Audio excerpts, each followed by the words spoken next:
n'ayant fait aucun tri entre ceux qui sont partis et ceux qui ne sont pas partis, en faisant ces promotions-là, et ces différentes promotions, ne tendent-elles pas à démontrer que vous étiez d'accord avec les actions menées au stade du 28 septembre et jour suivant? Monsieur le procureur, vous savez, cette tradition, c'est quoi? À l'époque, le président Feu Général Lansana Conté, il disait faites un pas pour tout le monde. Alors donc, dans cet élan, vous n'avez pas encore tous les éléments qu'il faut. Le port du grade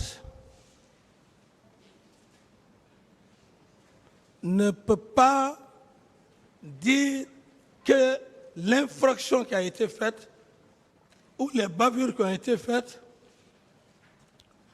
n'allaient jamais voir jour.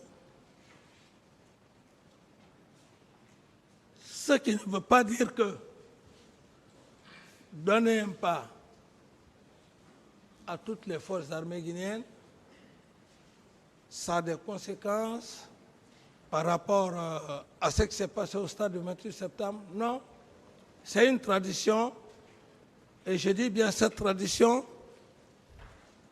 on peut le faire tout comme on peut ne pas le faire. Mais moi, j'ai suivi une tradition que j'ai vue le Feu Général Lansana Conté qui le faisait. Vous aviez quand même la possibilité de différer cette tradition-là, la faire en janvier, février et mars, jusqu'à ce que la commission dont vous parlez, ou les commissions dont vous parlez, établissent la lumière sur ces événements-là, au lieu de procéder à une promotion systématique des officiers et sous-officiers de l'armée guinéenne sans pour autant savoir ceux qui étaient présents au stade, non? Oui, monsieur le président, c'est ce que j'ai dit, monsieur le procureur. Ça pouvait être un autre mois. Mais on est des êtres humains. Personne n'est Dieu. Pour dire il faut attendre 1 mois, 2 mois, 3 mois, parce que si je le fais demain, ça sera comme ça. Non. On est des êtres humains. Si je le savais comme maintenant vous le dites, mais peut-être que même je n'allais pas donner le grade. On n'est pas Dieu pour savoir ce qui peut venir. Les faits qui sont là, réellement l'intention, ou comme je l'ai dit, des preuves. Je suis devant ce tribunal, Monsieur le Président, pour me donner des preuves tangibles. Ce n'est pas, comme je l'ai dit, ce n'est pas des idées, des hypothèses. Les preuves, vous les aurez. Il y a les différentes phases du procès pénal. Nous ne sommes pas à la phase des preuves, M. Camara. Nous sommes à la phase des interrogatoires. C'est pour ça que vous défilez un à un devant la juridiction de jugement. On ne mettra pas la charie avant les bœufs. D'accord? Merci, monsieur le procureur. Je continue mes questionnaires. Sauf que ces preuves... Bon, je laisse. Je continue mes questionnaires. Après tout ça, monsieur Moussa Dadis Camara, comment pouvez-vous justifier votre silence par rapport aux efforts organisés et coordonnés en vue de dissimuler les preuves des crimes commis, efforts dirigés par les forces de l'ordre supposées responsables des crimes? En guise d'exemple,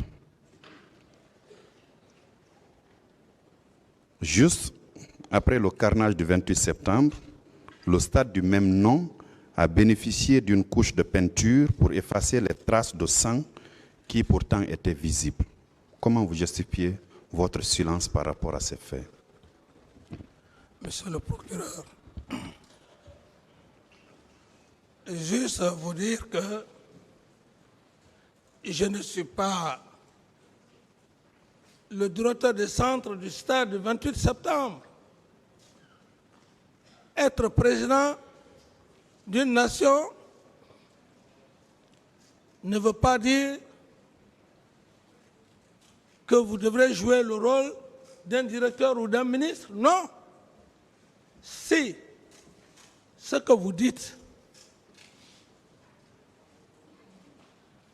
et j'estime que c'est aussi vrai, je ne dirais pas que c'est aussi vrai, j'estime qu'il serait mieux ceux-là qui ont la responsabilité du stade d'aller vers ces personnes acquérir les bons renseignements.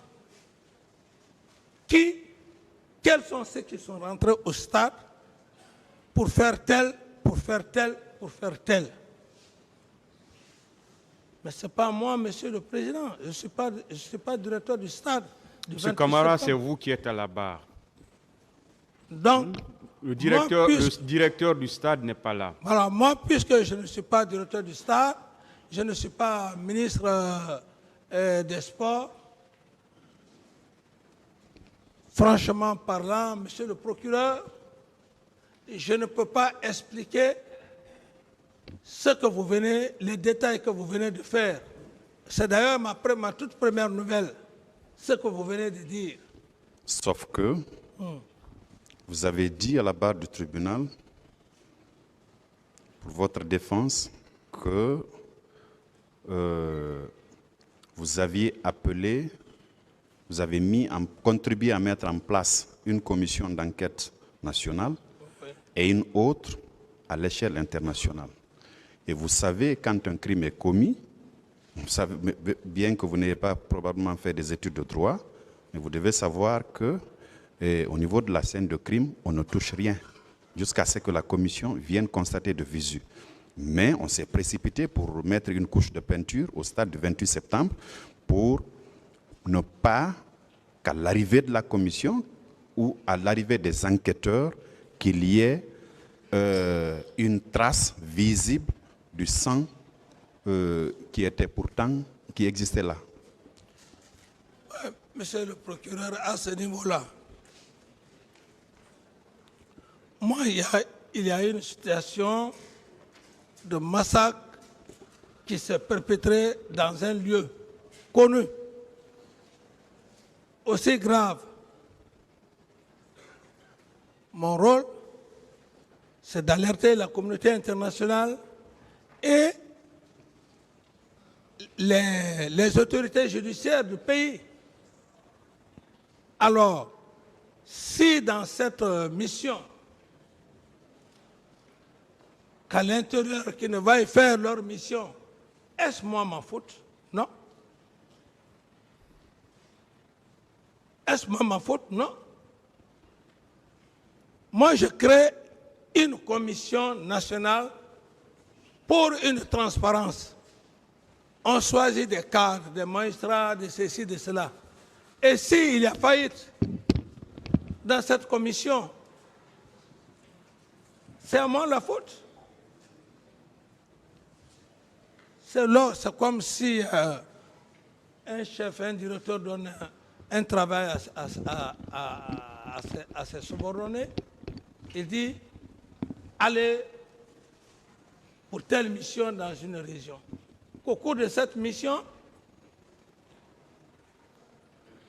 il n'arrive pas à accomplir la mission. Est-ce pénalement, c'est la faute du directeur qui a envoyé ses agents pour faire un travail technique? C'est ceux-là qui n'ont pas bien fait le travail du directeur qui ont la responsabilité. C'est ce que je vais vous faire comprendre, monsieur le procureur. Le tribunal vous a entendu. Voilà. Je continue. Voilà. Je suis satisfait par rapport à la question. C'est bon, monsieur Camara. D'autres questions, monsieur le procureur? On a parlé des recrues de Kalea, qui est un centre d'instruction où des formations se faisaient. Que saviez-vous de ces recrues-là? Leur mode de recrutement, combien de temps devait durer la formation? Qu'en savez-vous? Merci. Merci, monsieur le procureur, pour la question. Cette question, je vais juste essayer de dire quelques mots pour ne pas aussi donner l'impression de fuir certaines réalités devant le tribunal pour ne pas permettre au président d'avoir une conviction. Sinon, c'est le journal Sekouba, Konaté, et d'ailleurs, je le dis, je réitère, par rapport au recrue de Kalea, ce n'est pas le président qui fait le recrutement. Il y a un ministre de la Défense qui a charge de faire le recrutement. C'est comme un peu, peut-être ça va encore faire un peu rire les gens, c'est comme le ministre de la Justice. On dit ministre de la Justice, mais le ministre de la Justice n'est pas là, il a ses représentants ici. C'est un peu comme ça, monsieur le procureur. Le ministre de la Justice n'est pas là, mais il a ses représentants ici. Ce n'est pas lui qui fait le jugement, ce n'est pas lui qui dit faites ça, non. C'est typiquement par rapport à cette question, ce n'est pas le président qui s'en est occupé de ce recrutement. Le président Moussa Dadis Camara, à l'époque,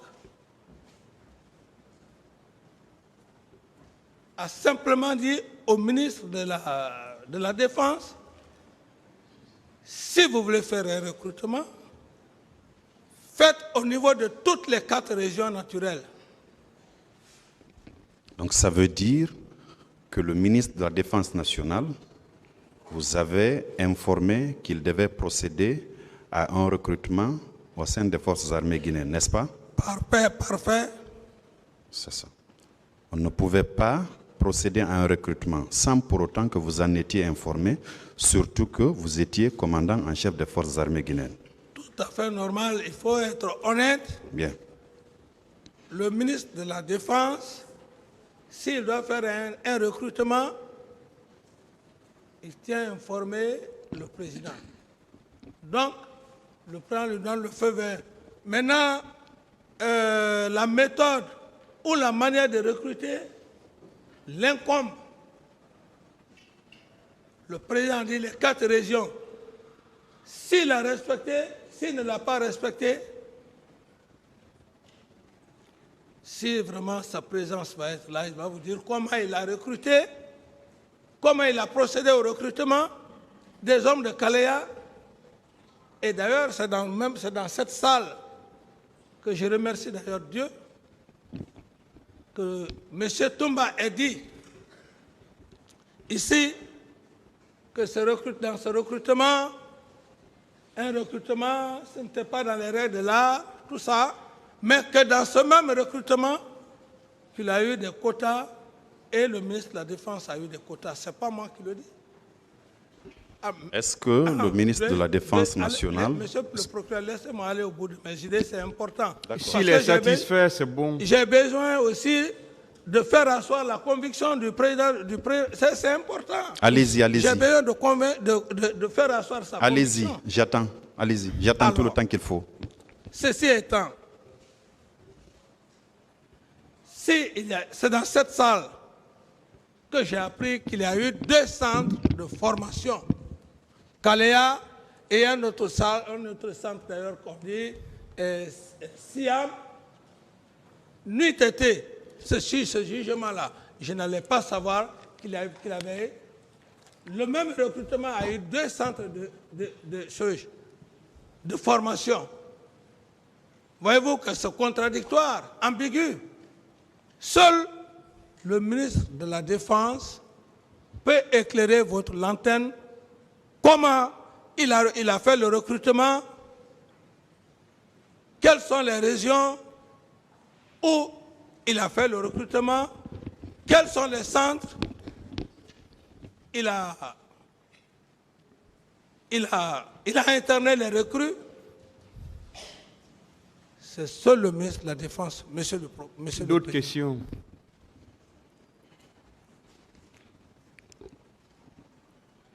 Parlant toujours de ces recrues, quand vous aviez le ministre de la Défense, vous en a fait la proposition, aviez-vous discuté du nombre qu'il fallait recruter et la durée de la formation de ces nouvelles recrues-là? Vous en aviez discuté? Non, non. Bien.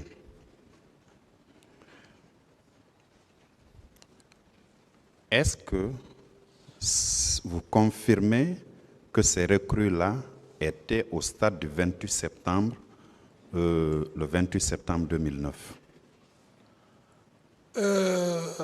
J'ai appris, à l'époque, j'avais appris des informations, mais confirmer que les recrues de Kalea étaient au stade, je ne peux pas confirmer parce que c'était des informations que moi j'avais appris. Mais ce qui s'est passé à Kalea, et monsieur le procureur, monsieur le président, vous pourrez même demander le directeur ou l'instructeur qui était à Kalea. Je ne lui ai jamais connu. Donc vous ne connaissiez pas le nombre, vous ne connaissiez pas la durée de la formation, non. Et vous ne savez pas non plus si ces recrues étaient au stade du 28 septembre. Non. Pourtant, il a été clairement indiqué dans certains procès-verbaux que ces recrues-là étaient dans l'enceinte du camp Alpha Yaya Diallo. C'est là que vous aviez vos bureaux et c'est là que vous aviez votre domicile. Et ces recrues-là auraient quitté ce camp dans des bus arborant des tenues Chelsea et elles ont été acheminées au stade du 28 septembre. Est-ce que vous confirmez cela? Monsieur le procureur, je ne confirme pas ça. Et d'abord, si vous faites juste un transport judiciaire sur le terrain, avoir mon bureau, il n'y a pas un bâtiment qui est là, que je pouvais rester dans mon bureau, voir les hommes. Donc, je ne confirme pas, je n'ai pas vu des gens. Et d'ailleurs, ce que les gens oublient, la fonction d'un chef d'État, les gens pensent que tout ce qui se passe autour d'un chef d'État, il est censé être informé. Il faut l'assumer pour le savoir. Vous pouvez être là. On prend un de vos proches. Si vous n'avez pas la chance, après peut-être 2 à 3 mois, 4 mois, on vient vous dire qu'il a trouvé la mort parce qu'il y a ceci, il y a cela qu'on place des arguments. J'ai pris l'exemple sur le colonel Ibrahim Assouri Bangoura et le colonel Vivas de Mantoramo qui ont séjourné au camp Alpha là-bas. Pendant plus de 2 à 3 mois, je ne suis pas informé. Quelle était l'utilité de vos services de renseignement dans ce cas? Monsieur le procureur, disons...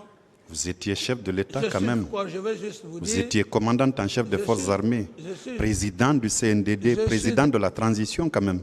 Je suis d'accord avec vous, monsieur le procureur. J'ai dit, il faut juste avoir la chance d'avoir des hommes, le service de renseignement, des hommes qui soient honnêtes avec vous. Sinon, vous êtes cuit. Sinon, vous êtes cuit. Moi, la chance que j'ai eue, par exemple, à ce petit exemple-là, c'est Madame la gouverneure, Jena Mawa, n'eût été elle, le colonel Vivas allait mourir en prison et peut-être on allait le tuer. Même Ibrahima Sori Bangoura bis, on allait le tuer en prison. C'est grâce à cette brave femme qui est venue me voir dans le bureau. Pendant combien de mois je ne suis pas informé? Il me dit, est-ce que Abouré, tu sais que comment dirais-je, notre ami en prison? Bien. Ce sont des ça, mais les gens pensent qu'être président, alors voilà, non, c'est pas ça, monsieur le procureur. Même là où vous êtes, monsieur le procureur. D'autres questions? Merci, monsieur le président. Étiez-vous informé de pillage des commerces, des biens mobiliers, habitations, incendies de magasins, conteneurs et leur contenu perpétrés par les agents des forces de l'ordre dans certains quartiers de Conakry, tels que les quartiers de Bambeto, de Bomboli, de Amdallah et de Koza? Vous étiez informé? Non, non. Vous n'étiez pas informé? Dans le cas de pillage, c'est quand il y a des problèmes que la presse en parle. Mais par rapport à cette question, je n'ai pas été informé de cela. Même par voie de presse? Même par voie de presse. C'est curieux. Il faut avoir juste la chance de tomber sur la presse, qu'elle en parle et que tu puisses... Pourtant, le 28 septembre et les jours qui ont suivi, toutes les stations de radio ont relayé des informations relatives au massacre, au pillage et les autres infractions qui ont été perpétrées au stade du 28 septembre et alentour et les jours qui ont suivi. Oui, monsieur le procureur, c'est ce que je dis. J'ai dit, il faut juste avoir la chance de tomber sur une information. Moi, par exemple, j'ai eu la chance de tomber sur les images, sur certaines images. Si je n'avais pas eu cette chance-là, parce que ce n'est pas à tout moment où on est accroché à la télé, ce n'est pas à tout moment où on est accroché à la radio, et je ne dis pas qu'il n'y a pas eu de pillage. Je dis bien que je n'ai pas été informé. C'est différent de dire qu'il n'y a pas eu ça. Je vais juste dire qu'il faut avoir juste la chance de tomber sur l'information pour que toi-même tu saches qu'il y a eu ça, il y a eu ça. D'accord. Vous confirmez quand même avoir été informé, ne serait-ce que par voie de presse, n'est-ce pas? C'est ce que je dis, monsieur le procureur. Je dis bien que l'information par rapport au problème de pillage, à dire que je suis resté là, capté pour dire qu'il y a... Toute ma pensée était sur le cas des morts. Je continue. Tout mon problème, c'était... C'est bon, vous avez répondu que vous n'avez pas été informé. Je continue. Que savez-vous dans ce cas des attaques au domicile de feu Jean-Marie Doré à Donka, M. Selouda Diallo à Dexine et M. Sidia Touré à la Minière? Bon, à ce niveau, c'est pourquoi je dis qu'il y a certaines informations, on peut les avoir. À ce que je sache, parce que moi-même, je l'ai vécu dans les réactions, peut-être ce jour même, j'allais perdre ma vie. Le colonel Teboro, par rapport, je parle au cas de l'âge Seloudalin. Je pense, bon, je ne voudrais pas parler à sa place, mais situation oblige que je le dise. Alors, il avait pris des éléments. Des éléments. Peut-être maintenant, il dira que c'est les éléments soupçonnés avoir été chez M. Seloudalin. Mais ce jour, il devrait y avoir un carnage entre les éléments de Teboro et les éléments de Toumba. C'est le bruit qui m'est venu, et puis les gens sont venus me dire que les deux les deux unités veulent s'approcher. Monsieur Ce jour, Camara, je suis est-ce fatigué. que vous avez été informé des attaques au domicile de ces trois leaders-là, entre autres, Le 28 septembre, et jour suivant, ou jour suivant? ce que j'explique, ça c'était bien avant le 28 septembre. Je veux juste vous dire qu'il y a des situations, par exemple, de pillage, où, quand on parle, j'appelle Claude Puvis, j'ai réagi. Je dis, il y a tel, il y a tel, il y a tel, il y a tel. Je suis même arrivé un jour, je ne sais pas quelle banque, il y a des militaires qui ont, est-ce que ce n'est pas même Mamadou Baouri? Ils l'ont fait descendre de sa voiture. Monsieur Camara, le procureur veut savoir, Ouais. autour du 28 septembre et des jours suivants, Le 28 septembre, les jours qui ont suivi, non. Ce que j'explique là, ça c'est des faits bien avant le 28. D'accord. Alors, en votre qualité de président de la transition, chef de l'État au moment des faits, vous étiez en quelque sorte le père de la nation guinéenne. Vous avez été informé qu'il y a eu ces douloureux événements et qu'à l'occasion, on est allé piller des magasins, emporter le contenu ou saccager des habitations. Et quelle a été votre réaction? Parce que c'était les victimes étaient votre population en ce moment-là. Quelle avait été votre réaction? Merci, monsieur le procureur. Par rapport à ces informations, je n'ai pas été informé par rapport à ces cas de pillage. Et je dis bien et je réitère, tout mon esprit était sur le cas des morts.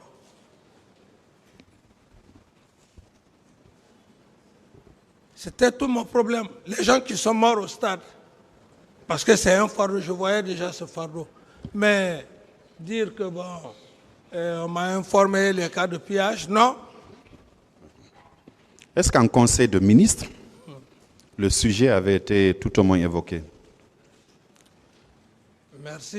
Et je pense que, comme je l'ai dit, moi j'ai eu la chance d'avoir un Premier ministre charismatique, technocrate. À l'occurrence, le Premier ministre Cabinet Komara.